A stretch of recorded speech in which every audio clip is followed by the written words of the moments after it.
આ ખેડૂતની પશુપાલનની જે હત્યા કરવામાં આવી છે ભાજપ સરકારમાં એ ક્યારેય સાંખી નહીં લેવામાં આવે. ખૂબ જ દુઃખદ ઘટના છે. 54 લાખ ખેડૂતો અને લાખો માલધારીઓ પશુપાલકો આ મામલે ભાજપથી હવે નફરત કરશે. ભાજપને આની કિંમત ચૂકવવી પડશે.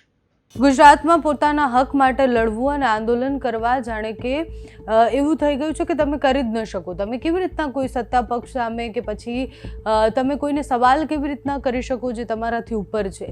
ગાંધીનગરમાં આંદોલન થયા અને રસ્તા પર ઢસડાતા એ ઉમેદવારોને આપણે જોયા છે.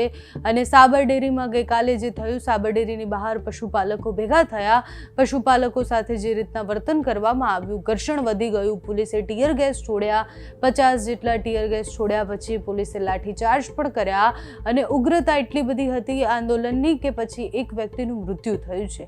3 થી 4 પોલીસ કર્મચારીઓ પણ ઘાયલ થયા છે. આ બધું જ જોયા પછી સવાલ એ થાય કે પોતાના હક માટે લડવા માટે આટલું બધું કેમ કરવું પડે. ભાવ વધારો માંગવા આવ્યા હતા અને ભાવ ફેર માંગવા આવ્યા હતા. ભાવ વધારા કરતાં પણ વધારે ભાવ ફેર માંગવા આવ્યા હતા કે ગત વર્ષ કરતાં આ વખતે જે ભાવ ફેર છે એમાં ખૂબ વધારે ડિફરન્સ છે અને અમને ભાવ ફેર કરીને આપો.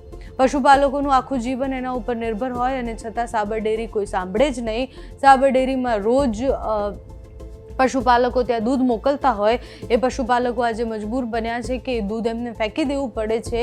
એ લોકો બહિષ્કાર કરે છે કે અમારે સાબર ડેરીમાં હવે દૂધ નથી મોકલવું, અમે ભૂખ્યા મરી જશું પણ સાબર ડેરીમાં દૂધ નહીં આપીએ. એ વાત સાથે પશુપાલકો હજુ પણ વિરોધ કરી રહ્યા છે. આંદોલન ઉગ્ર બન્યું પછી એક વ્યક્તિનું મૃત્યુ થયું છે. અશોકભાઈ એમનું નામ છે અને અશોકભાઈના મૃત્યુ પછી બહુ જ બધા સવાલો ઊભા થયા છે.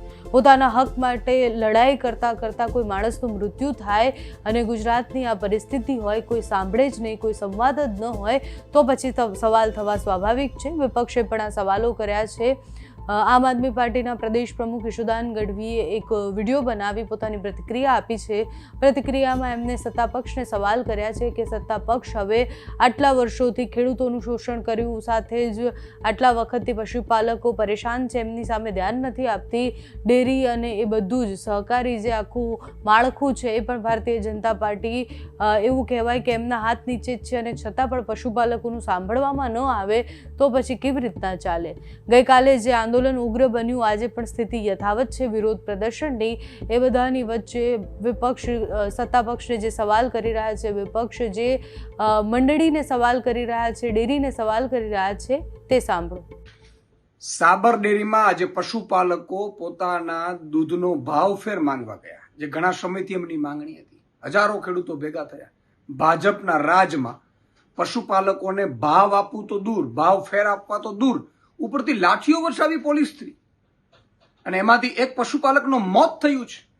આ શું થઈ રહ્યું છે ભાજપના રાજમાં? ગુજરાતમાં ખેડૂતોને પશુપાલકો ઉપર આટલો અત્યાચાર. એમને તમે ન્યાય આપી નથી શકતા, એમની હાલત સુધારી નથી શકતા, એમને પશુપાલકોને દૂધનો ભાવ આપી નથી શકતા, ભાવ ફેર આપી નથી શકતા અને તમે ડેરી સંચાલકો મોજ કરો છો તમે વિદેશોમાં. અને એ જ્યારે ભાવ ફેર માંગે, પોતાનો હક માંગે તો લાઠીઓ વરસાવીને એમને મોત આપો છો. ભાજપના રાજમાં હવે પશુપાલકોને ખેડૂતોને મોત મળતું થઈ ગયું. આ ખૂબ જ દુઃખદ ઘટના છે. આ માફ ન કરી શકાય એવી ઘટના છે. હું મૃતકને, પશુપાલકોને જે મૃત્યુ પામ્યા છે, ભગવાન એમની આત્માને શાંતિ અર્પે, એમના પરિવારને દુઃખ સહન કરવાની શક્તિ આપે. પરંતુ ભાજપને કહેવા માંગુ છું કે તમારો અહંકાર આટલો સારો નથી.